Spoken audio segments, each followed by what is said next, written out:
We're not going to We're not going to disclose yet. Anyway, yes. ladies and gentlemen, let's once again put our hands together for Mr. Raghavendra Reddy. There he is.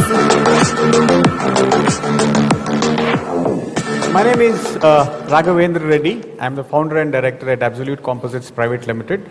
We're based out of Bangalore.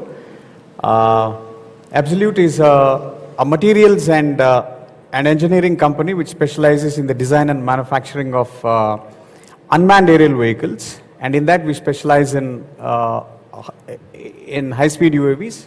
And besides that, we are also into special purpose machinery development. Again, very specific to the composite materials manufacturing processes. It's a very famous phrase by Leonardo da Vinci, who talks about, it's a lengthy statement, but what it says is flying is erective. So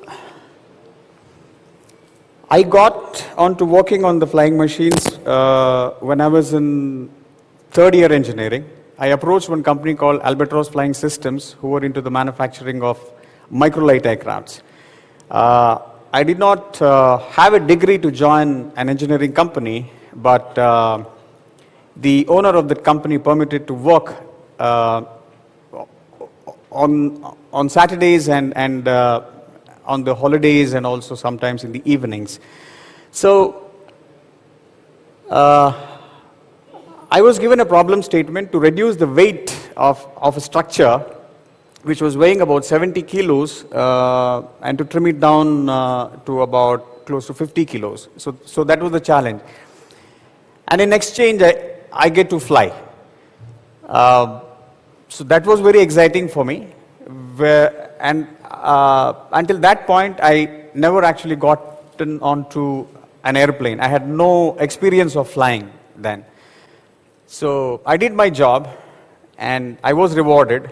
So I got to fly on that machine, and then it was fine. You know, it was an unusual experience. But alongside, I also got to fly a hang glider. After I was up in the air about few feet above the ground, the kind of sensation that I experienced was something which remained throughout the rest of my life. It's been about 18 years now. I dream of flying, especially in a hang glider, because that's the closest you can get to flying, in the sense, you know, that's because no power, you have to use your body strength to maneuver the aircraft. And I still love hang gliding, right? So, while it is very interesting, while it is very, fascinating also to fly the hang gliders, but unfortunately, you know, it calls for a lot of logistics. For example, you need to have a roof rail, you need to have a kind of an SUV to carry it, and and also a hill to launch a hang glider, right? So, and then I realized this is something where I can't just get out whenever I feel like and then be up in the air, right? So,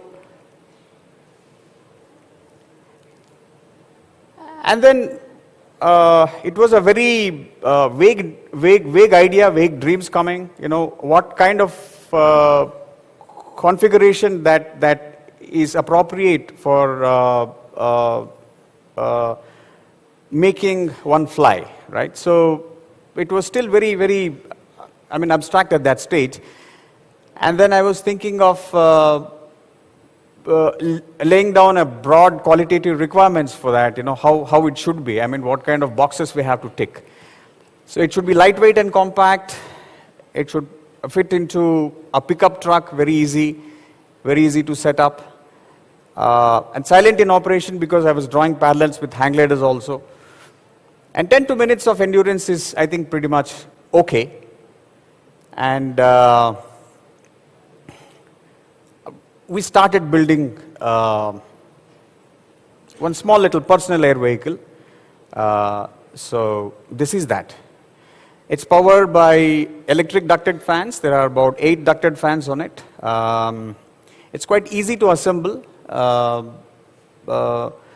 It has a 5 kilowatt hour battery pack, which weighs about close to 30 kilos. And then we made some flying attempts, and so that's basically the specification. It's electric ducted fan propelled. I lost the display.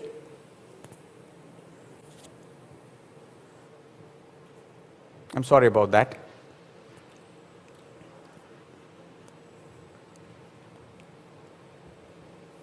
Yeah, it's back. Thank you. Thank you. 8 EDFs and yeah, we just got about 55 seconds of endurance on it with a 30 kilo battery and a pilot weighing about 70 kilos. All of weight of the whole system, including the pilot, was about 130 kilos. So that's a unmanned attempt.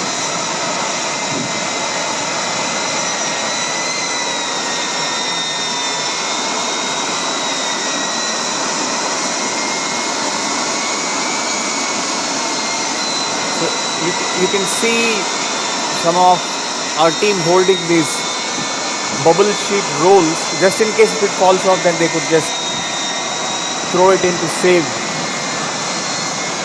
it from falling off. Yeah.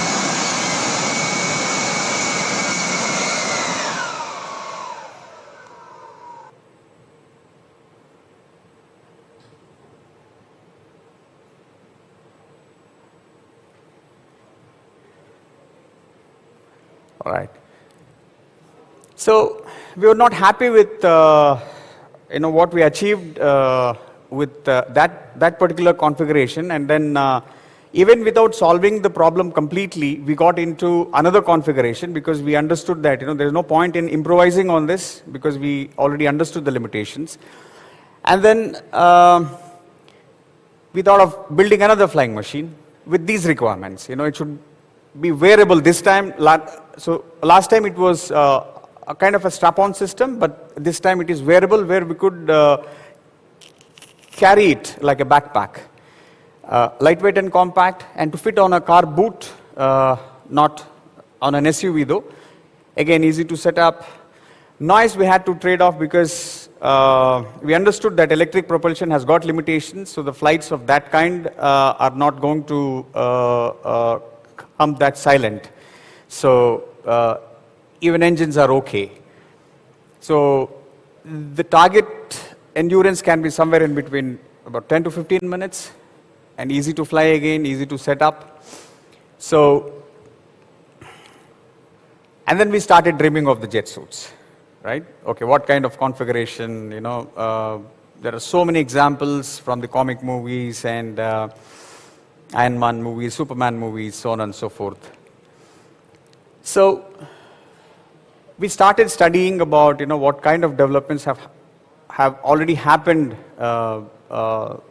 across the world, and then this was the first successful suit that was built by Bell Aircraft Corporation in the US. It was powered by hydrogen peroxide, and the company is Bell Aircraft, and based on that they made a chair. Pretty much the same kind of technology, but you don't have to carry, you can rather sit and fly.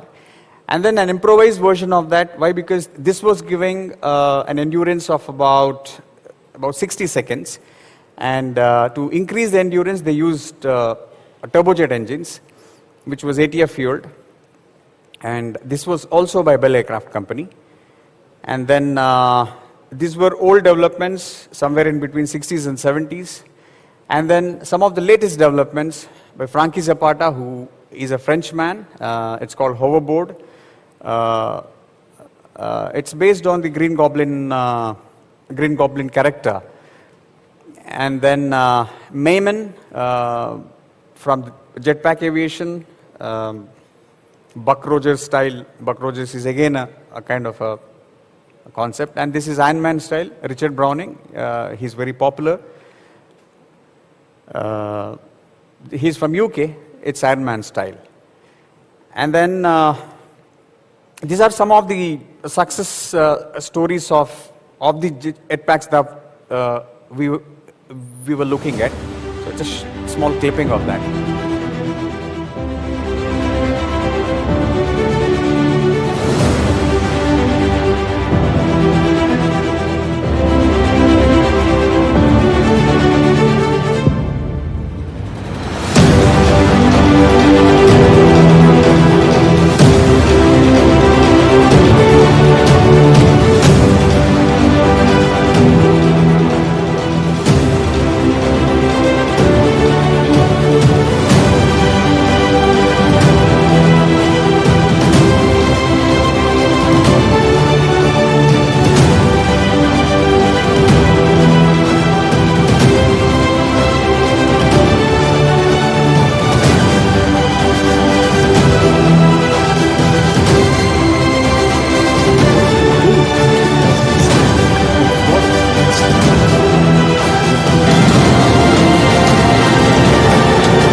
So all these successes just did not happen overnight, right? You know, they had to fail, they had to try, retry, and then get it right. So one short clipping of their failures as well. It can be as stupid as this.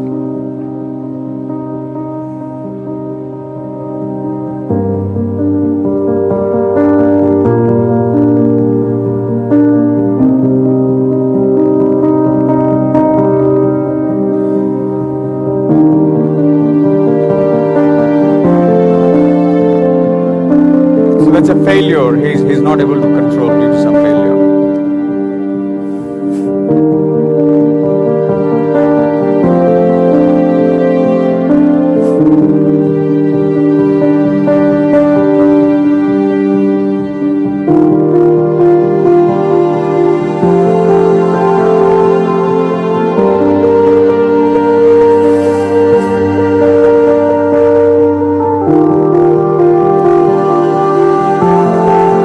That's our suit. So that was prototype 1. But we had safety.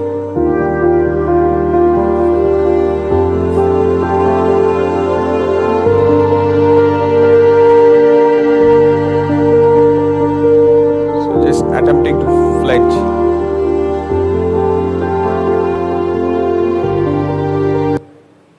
All right. So with all this information, with all this examples and studies, we thought, I think, we have to build something, you know, that is inspired by some of the concepts of the jet suit that were already available, and also try to improvise whatever we could. So the problems to be solved to come up with a practical suit. We're starting the engines in vertical position, because we had by then decided that we'll go with turbojet engines. These turbojet engines wouldn't start in the vertical position, because on the backpack, you know, they have to be placed in vertical position, right? So we had to do conversions for that. So we had to start in vertical position and making engines run on diesel. Why? Because jet A1 is very explosive. You know, even if there is an arc, it would catch fire. And it's almost impossible to put it off. And ultralight composites body, that was our strength though, because we are into composite materials. A lightweight composite fuel tank, which was again new to us. Central engine governor for uniform thrust. Central control distribution unit, because once we apply any control, all engines should accept that control, and we need to transmit the controls to all the engines. And center power distribution unit, because we also have to distribute the power and also the fuel plumbing. and custom battery pack for this, because to start the engines, it's a lot of energy intensive process. So we had to customize a battery pack for high discharge rates. And harness, of course, that is again something which is very safety critical. We had to look into, what is the most compliant harnesses and the buckles, how many number of points, in case if there is an emergency, then how does the pilot exit? If he has a single point buckle, then it's going to be very risky, though it is convenient, but whether it's going to be a 5-point harness or maybe 2, 3, so that we don't, we had no idea then. And then the training rig, because having learned from all these examples, we want the pilot to be safe. Right? And hence we had to come up with a training rig to start with. So materials, we were already working on the turbojet engines by virtue of we manufacturing high-speed UAVs, and we also had assembly and balancing machine to assemble and maintain these engines, but because these engines come with a limited time before overhaul, about 15 to 20 hours.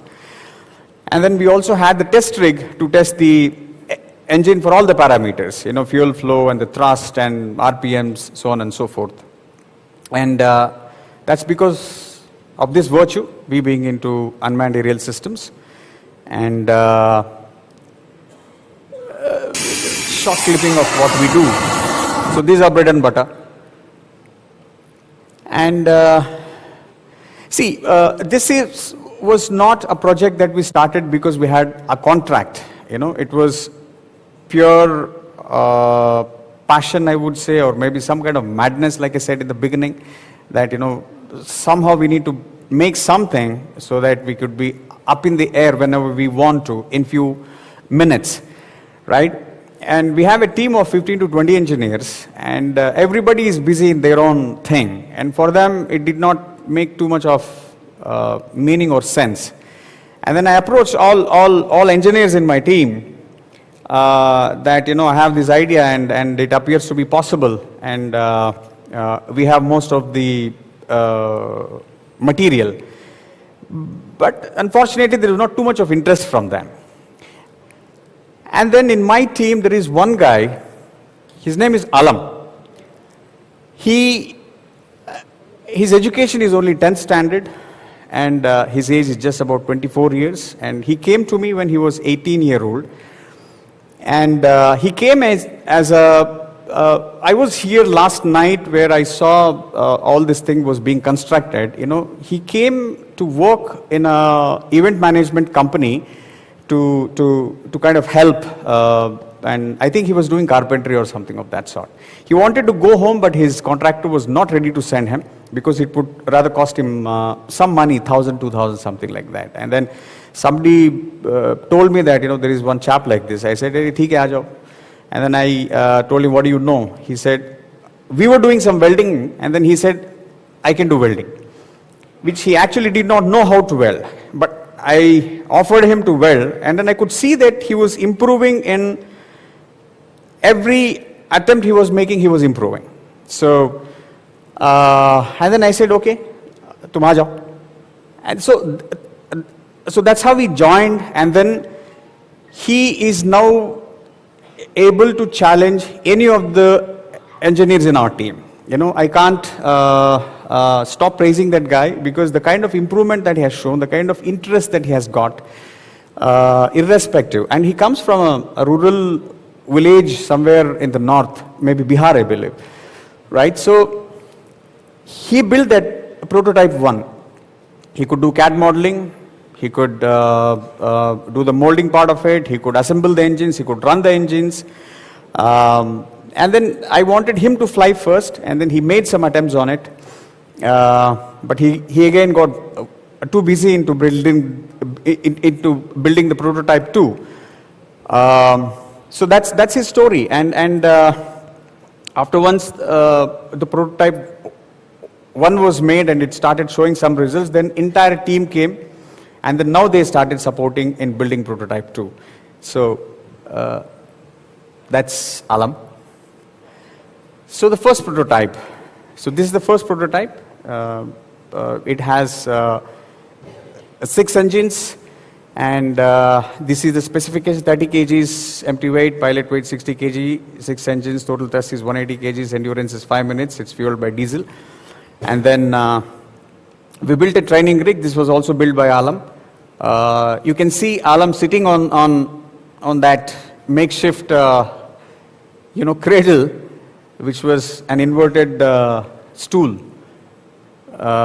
So this is after completion, and this is the first attempt.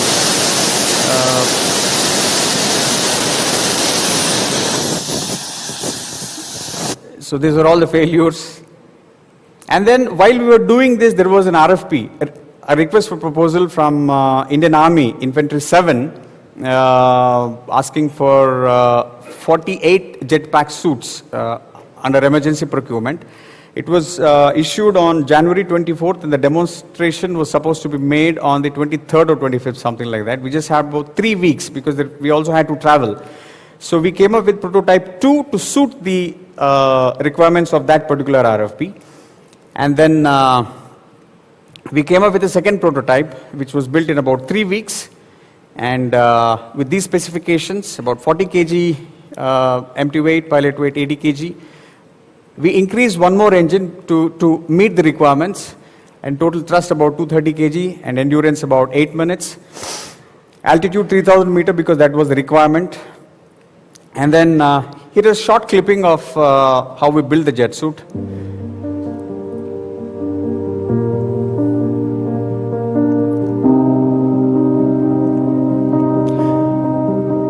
So most of the activities we used to do in the night because that's the only time we had. Otherwise, our bread and butter is building unmanned aerial vehicles. So most of the things you can see in the night, both building and testing.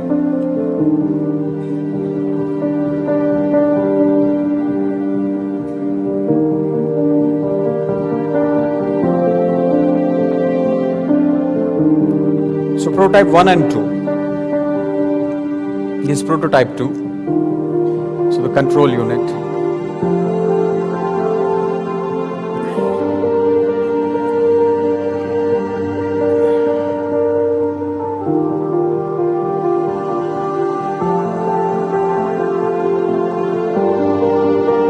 So this is the fuel caddy to refuel.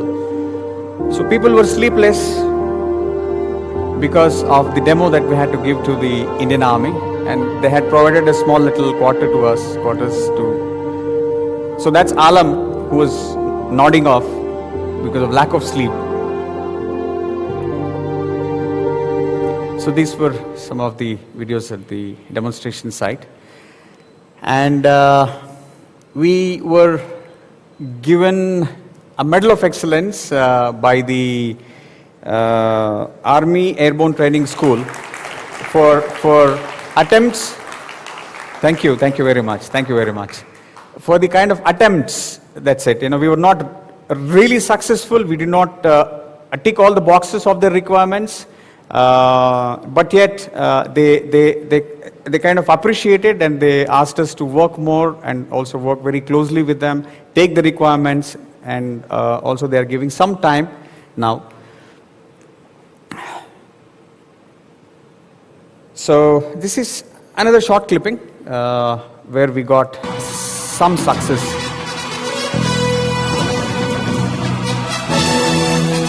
So the background music is from the movie called Muthu. It's Rajnikant's movie because in South India he's considered to be someone who would make impossible possible, right? So it's notional to that, yeah.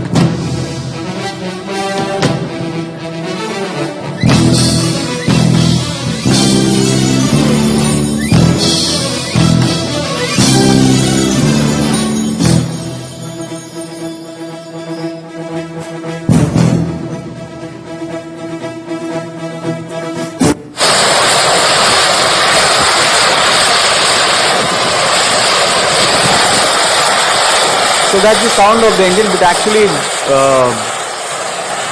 deafening noise, I must say. The noise is so loud. Organizers asked us to, demonstrate here, but I said, indoors, impossible. Let's not, thank you.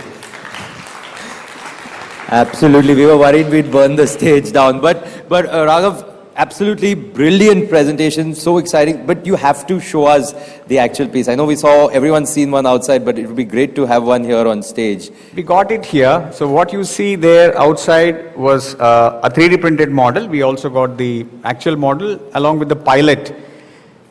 Jay must be standing somewhere there. Yes. Jay, Jay, if we could have you on stage. Ladies and gentlemen, round of applause. This is Jay. He's the actual pilot. He's the pilot. Jay Who's not going to Bahakar. fly? Yeah. So Jay joined us as a flight test engineer for testing the UAVs. And then we were all malnutritioned, right? Entire engineering team was quite malnutritioned. And then we found him to be quite healthy. And then we asked him to volunteer. He was more than happy. He's a very shy guy, but very strong in what he believes. Like how he looks, he is quite strong, I must say. Yeah.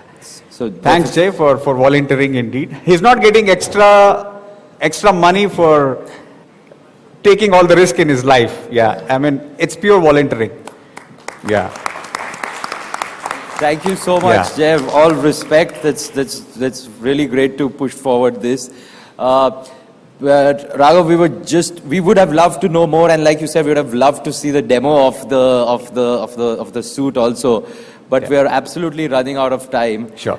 So thank you so much. You have another slide? I just wanted to conclude saying that, Sure. what's the future for us? Yes, absolutely. So we have system limitations where it demands great physical strength, dexterity and agility, very high load on the shoulder, not everybody can fly that, and cannot walk long distances with the jet suit because it's quite heavy, and both hands fully occupied. So pilot says that I can't even scratch my nose. So, I mean, what's the point? I need something else which is more comfortable to me so that I can do something at least, right? My hands should be free. And this is very unstable, less endurance and range, fully manual, lot of control load on the pilot and less utility, I would say. Let me be honest about it. So now what's next for us? Advanced all-new design for hands-off control for flying and less training and less skill dependent. Electronic stability in the sense, I'm talking about autopilots for this. We already are into building autopilots. So we would be introducing autopilot onto this. And autonomous flight controls, it could be optionally piloted. In case if the pilot is not available, some material need to be transported from place A to place B, or maybe even somebody is injured, then that should be possible because of autonomy. And exoskeleton support, if somebody wants to wear, we'll be giving a lower exo support in the next versions. And uncompromised safety and reliability. And compliance with airworthiness and the regulators. We aspire of building a national air display team to participate in some of the international competitions and also some of the shows. And we'll have a training academy. We are formulating the courses for this, and a dedicated development center as of now, it's only a part-time small activity for us. But with the kind of interest that we are seeing, I think this deserves a dedicated facility now. Yeah. Absolutely. Sure. Thank you. I'm wondering if Jarvis could scratch Iron Man's nose. That is something for which we'll have to watch those Iron Man movies. Thank you so much, Mr. Reddy, you. and thank you Thank to you. Jay also. Ladies and gentlemen, round of applause for Mr. Raghavendra Reddy. you. Thank you, sir. Thank you.